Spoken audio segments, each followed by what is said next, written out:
Hi guys, and welcome to a new channel that me and Ellie are starting. It's called Honestly Mental. Because we are honest and mental.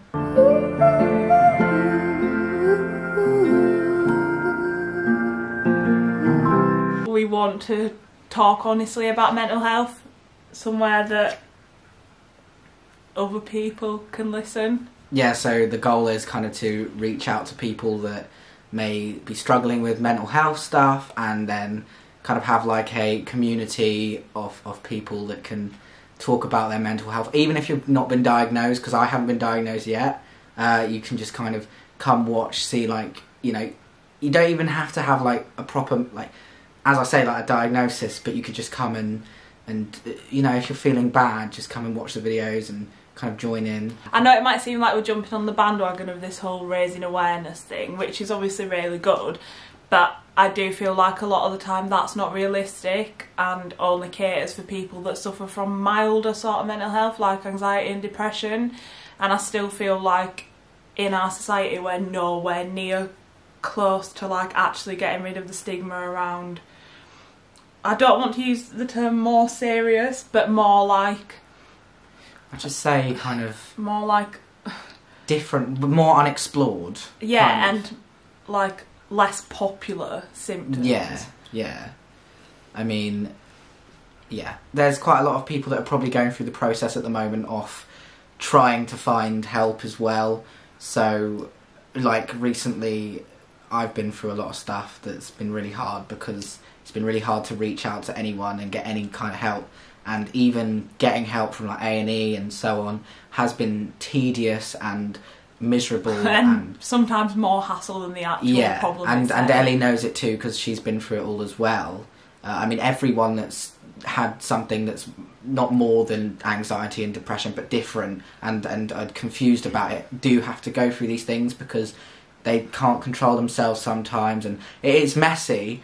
And I just think, what's the point in all this raising awareness and telling people to reach out and speak to someone and get help, when you try and do that, you're knocked back and 9 out of 10 times made to feel 1,000 times worse than you did in the first place.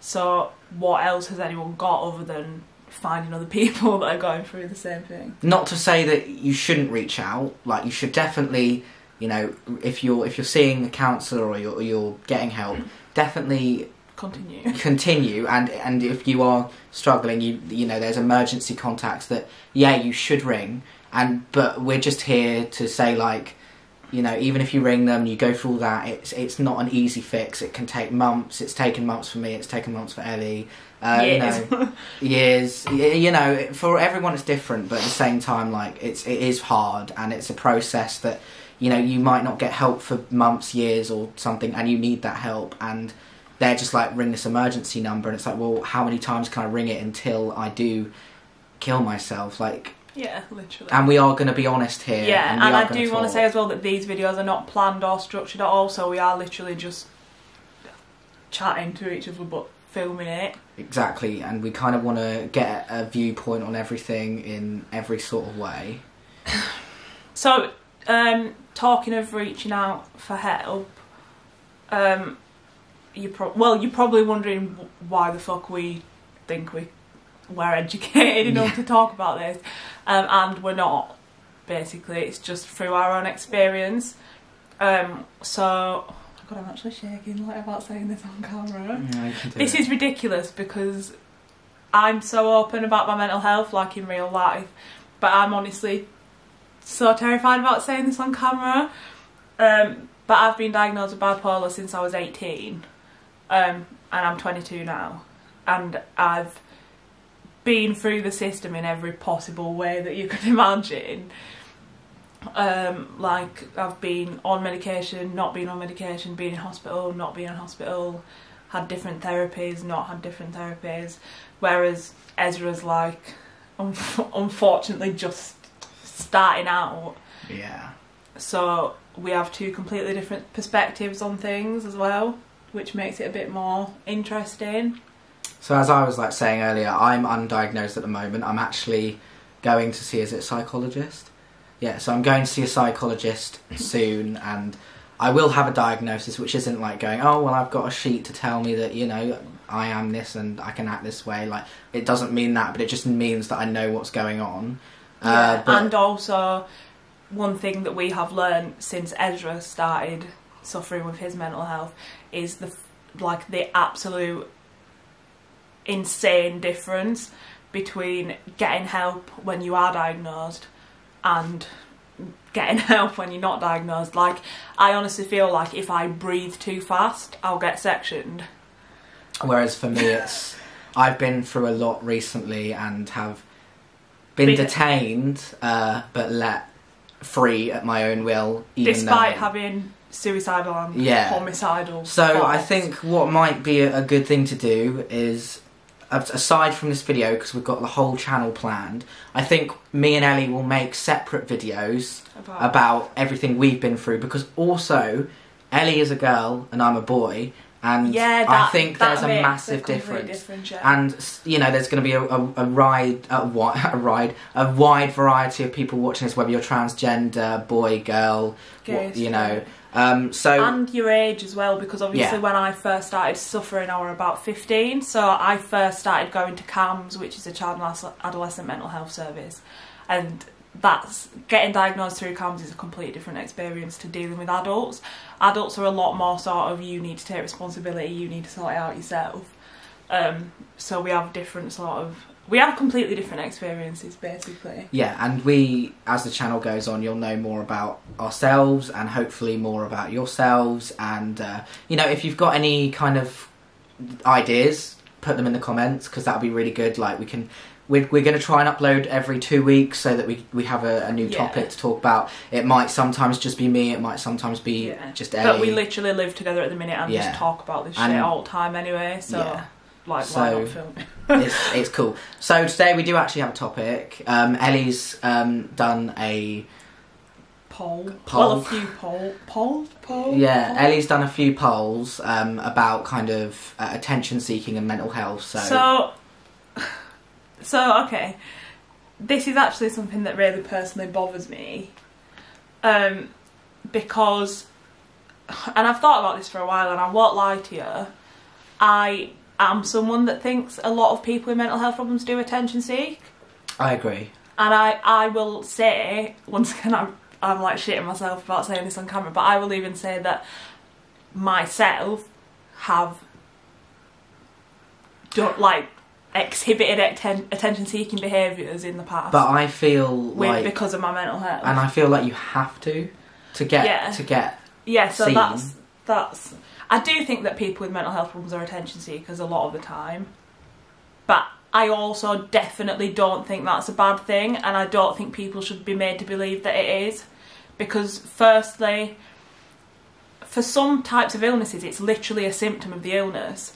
Like, it's suspected that Ezra has borderline personality disorder, and it can literally be a symptom of that illness. Yeah. And secondly, and also, when I'm in a manic episode, I'm the most attention-seeking little bitch you'll ever meet. Honestly. And secondly, when the care is so poor, sometimes you're forced to feel like you have to do stuff to get attention. You're trying to, like, reach out and pull everything you can, and there's nothing to pull. Like, if I'm really depressed and I am in hospital, but no one's helping me, and I'm sat on my bed crying and screaming, yeah, I am seeking attention, but... It's because I need that attention. Yeah, there's a reason for it. Like with me, like recently, like everything that I've been through, I've had to, when I finally do get into hospital because of certain things, I have to put on a bit of a show, because I'm just like, well, if I go in and just go, well, I'm fine now, you know, I've done that so many times, and they just discharge me, and so many times, so it's kind of like, I do have to, you know, say some things that I wish I didn't, and I do have to make it even bigger of a problem than it is, so that they finally sit down and think, you need our help. And I've even had, when I've been depressed before, I've even had nurses say to me, like, if you want to get help from the crisis team, you need to tell them that things are worse than they are. Yeah. And it's quite frankly disgusting that it's like that. Yeah. But also, because of this system, we as people who suffer from mental health are sometimes forced to attention seek. And I don't think that anyone should feel bad about that at all. As long as you're not... It's hard to say because like obviously it's not bad, but as long as you aren't doing it just because you want to. But again, it's like it's a really hard thing to kind of talk about in that respect. And if you are doing it because you want to, then that's a problem in itself, which you should receive help for as well. Yeah, probably. Like, why are we feeling sorry for people that are having other symptoms such as like insomnia, lack of appetite, but as soon as someone's attention seeking, it's all their fault? Yeah.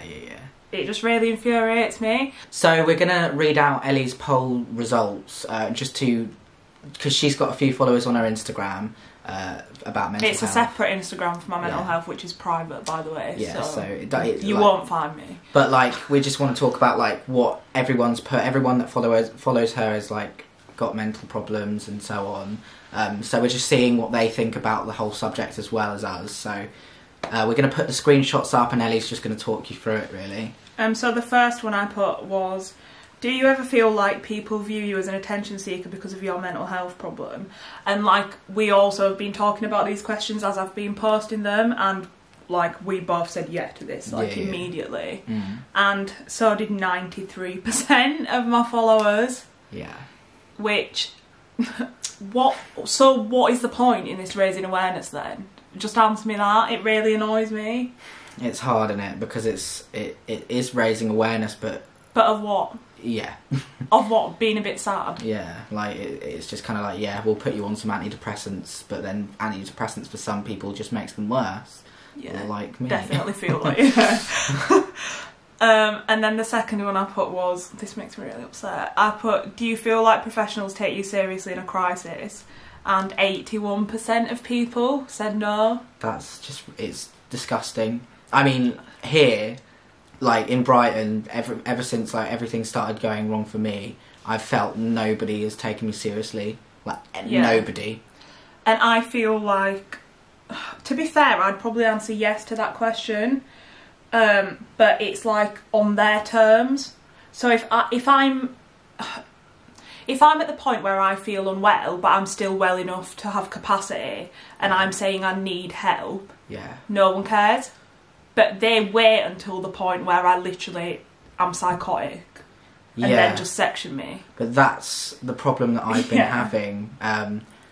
I think we'll probably talk about that in another video, though, just because it's quite a long-winded story. Like, we'll talk about our different problems in like a lot more detail when we can, but at the moment we're just going through this and kind of starting up the channel. So, but yeah, I feel like professionals do take me seriously, but on their own terms rather than mine. You kind of have to go over the edge, don't you, before they even and then it's at the point where my whole life's ruined. So you basically have to fuck everything up before they finally think, they're fucking maybe this person does need a tiny bit of help. But then we'll also take all the rights away from them. And then I put, do you ever feel like you have to behave in a way which others may consider attention seeking in order to receive help? And I'm actually surprised at how many people felt that they could answer this one. Because I feel like some people might be a bit scared to say that they do behave in a way. But no, 91% of people said that yes, they do feel like they have to behave in an attention-seeking way in order to get help. Like we said, like, that is how we both feel. Yeah, like, that is how it is. Yeah, and the fact that they've even... Because, you know, with mental health, like, not everyone feels like we do. Not everyone's going to speak out about it because it is horrible. And so isolating. And, like, they've actually responded to this in that way. It just shows that it is definitely a problem. Like, a massive problem. Was it 91%? 91%. That's ridiculous. Yeah. That's not on. And you shouldn't... it's just so wrong. Like, it is horrible. And that's what we're here to talk about. And then I put, do you feel like a main part of the stigma about mental health is being perceived of someone who does stuff for attention? And 88% said yes. Which brings me back to my first poll, where over 90%, I can't remember, said that they feel like they're still seen as someone that does stuff for attention. Yeah. So once again, what has this raising awareness in recent years done? Exactly. In a horrible, twisted way, raising awareness for someone that just sometimes feels a little bit sad, or a little bit panicky. They're just like, oh well, I've obviously got anxiety and depression.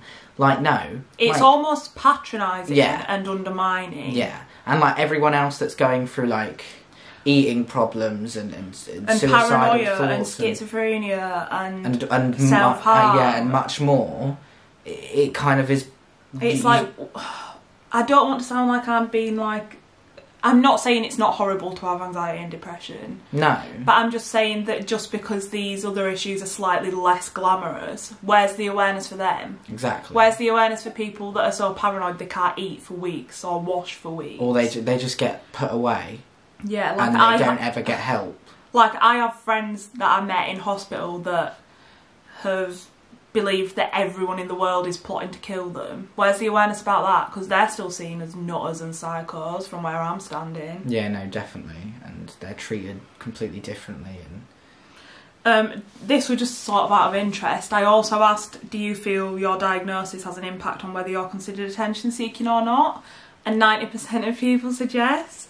So I've actually got something to add to that. So, like, you know how I'm not diagnosed yet? I mean, I've probably said it about 70 times this video. But, like, my parents and a lot of people that I know have asked me, do you want a diagnosis? Because it kind of makes us feel that it means that you're going to put everything that you do wrong onto... use it as an excuse. Yeah, and obviously, no. When I'm sane, I won't use it as an excuse. But obviously, if I have a diagnosis, that means I have a mental problem, which means sometimes I am going to have to use it as an excuse. And also, like, you want an explanation for yourself for why you feel this way. Like, how would someone feel if a doctor said to them, oh, you have cancer, but we can't tell you which type? Yeah, yeah. And you can't keep using your cancer as an excuse to not go out and do things. I think it's bullshit. I think, you know, if you're suffering from certain things that have triggers and people aren't listening to the triggers because they're like, oh, well, you're just using that as an excuse, you're just going to not get well. You're not going to be able to do certain things. I think people need to just accept that a diagnosis doesn't mean you're going, I have this, so give me attention. It's saying, I have this, so please... help me. Yeah, and be aware of certain things. Yeah. So, yeah. And, like, everything feels 1,000 times worse when you don't have an explanation for it. Yeah. Like, even if you have, like, a general illness, you want to be able to say, oh, I had flu. Or, yeah, I definitely. had this. Like... And especially when, you know, certain thoughts are going into your head that you know you're not thinking or so on. Like, this is just a, you know... Yeah. But, like, you can't just sit there and think, oh, well, I'm fine. You can't. And others around you won't either. Well, yeah, I mean, it's not just Ezra that's struggling with not knowing what's wrong with him. It's obviously all of us and his friends and family as well. Yeah, exactly.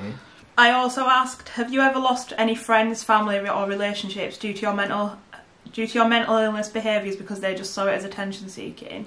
And 62% of people said yes. I mean, it's less of a big... shocking statistic. It's not as shocking as the others, but still it's shocking that over half of the people have said yes. Like, it should never affect your family, your friends, and it will. Like, I understand if like your behaviours affect them and make you lose relationships, because that is unfortunately just a part of it. But you shouldn't be losing people just because they think you're an attention seeker. And also there should be things put in place to help you not lose. And help your family to understand why, like, basically... you shouldn't just be losing people because they think you're attention seeking. Yeah, definitely. Out of interest as well, I also asked if people are diagnosed, what the diagnosis is, because I just kind of wanted to compare, like, basically which diagnosis carries the most stigma about being attention seeking, and I feel like I could have already answered this myself. Most people that felt like they were considered an attention seeker had a personality disorder, and this makes me fucking raging.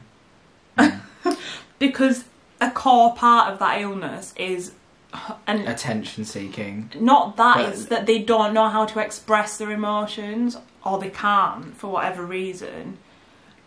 And everyone I'm friends with a lot of people that have mental health problems, and everyone I'm friends with that has a personality disorder has been treated at some point, or is still being treated like absolute shit by professionals, the people that are meant to care about them. So why would you not feel like you have to attention seek to get help? Why would you not? I mean, like, BPD, that's a yeah, borderline personality so disorder. that's what we, or sometimes it's called emotionally unstable personality. so that's what we disorder. think I might have. And honestly, like, everyone that I've been to see, like, professional wise, every time they're like, well, what do you think it is, because there's something wrong, and I bring that up, they kind of just turn a blind eye, like, they're just like... And then since they started suspecting that he might have that, it seems like everyone's sort of started treating him differently than when they just thought he had depression. Because now they think he's an attention seeker. Yeah, so it is hard, and it's like, fucking disgusting. Yeah. But nah, honestly, like, I just think people need to talk about it more. I'm not ashamed to say that I've seeked. Yeah, yeah. Seeked attention. We're not here to be before. grammatically correct. We're here Yeah, to but talk I'm about not mental ashamed health. to say that I've felt the need to seek attention before, because, like, at the end of the day, like, if your head is feeling that bad, if you're feeling that bad inside your head that you need help, you will do anything you can to get it. Yeah. If you're in physical pain, you're going to scream out physically to get attention. So if you're in mental pain, why should it be any different? Definitely. So that is everything. We kind of just... Sorry if it's a bit, like, wishy-washy. Yeah, and, like, it might be a bit all over the place. Like, we will have videos planned. As I say, like, please put stuff down in the comments of what you want us to talk about. Again, like, we're going to have our own personal kind of video about what we're suffering with, or what's happened, and, like, it'll kind of just be every 2 weeks, kind of sitting down and talking, either both of us or one of us, and but we do want it to be more, like, relaxed and chatty rather than, like, a planned, structured video. Yeah, like, we're not here to kind of break the rules and like, tell you change the facts government. and, like... Yeah, like, we're not here to give you professional help. We're just here to sit down and kind of be some people to talk, like, listen to about what you may be feeling. And at the end of the day, like, we just want to be like... I don't want to say it because it sounds really cheesy, but you're not alone, like... Yeah, and also we're two younger people that try and get on with our lives as much as we can as well. Like, we really try. It's a fucking struggle, and you're not alone. And you know, you can be anyone. Basically, you can be anyone, and you can like, struggle. we're from such different backgrounds, and like. With such different kinds of people. Yeah, definitely, and it is completely different the way it's been dealt with both. And our illnesses are both completely different as well. Yeah. But like. But yeah, no. Welcome to the channel. It is going to be hard hitting. There'll never be any videos that are going to contain any like pictures or anything of self-harm. There won't be videos containing stuff, but there will be talk of. But obviously if it's going to be something about like something really distressing, then we will mention that at the beginning. Yeah, we'll say so like... you can like choose to stay or leave. Yeah. Well, it's been nice. This is just a regular night for us, like... Yeah, and we might upload in a week's time, just if we get some... We are living together at the minute, so this will be more of a regular... And if we get quite a bit of a kind of outreach, then we'll definitely talk about it more. And if people are interested in us, like before we start posting more general videos, if people are more interested in hearing like our own individual experiences, like a video from me and then a video from Ezra, then let us know about that as well. Because... And also, I have a little bit of an idea. You know, if you are from... Sorry, I was a bit uncomfortable. So if you are from around Brighton or the London area... or anywhere like south. Yeah, and you can maybe get yourself down to Brighton or something. Come be mental with us. Yeah, we're more than happy to even let you talk to the camera on our channel or be with honestly. us. And just give it your experience, because we want to just let everyone know that everyone goes through completely different things. Even if they've got the same illnesses, it's completely different. Yeah, just keep an eye out on this channel. Please subscribe. Please turn notifications on so you know when we're uploading, because the subscribe button doesn't work. And you know, just be happy, and obviously that's not going to help. But do you know what I mean? Like, it's now become what it is. No, but just you have got people to reach out to, and it is hard, but... And in the description box we will post, like... I know I complain about them, but we will post like helplines and stuff that you can ring if you are feeling like really, really shit. For So people. basically, in conclusion, you might be an attention seeker. We all are at some point. Yeah. But it doesn't make you a bad person, and it doesn't make you any less deserving of help. No. Peace out. Yeah. Is that it? Yeah.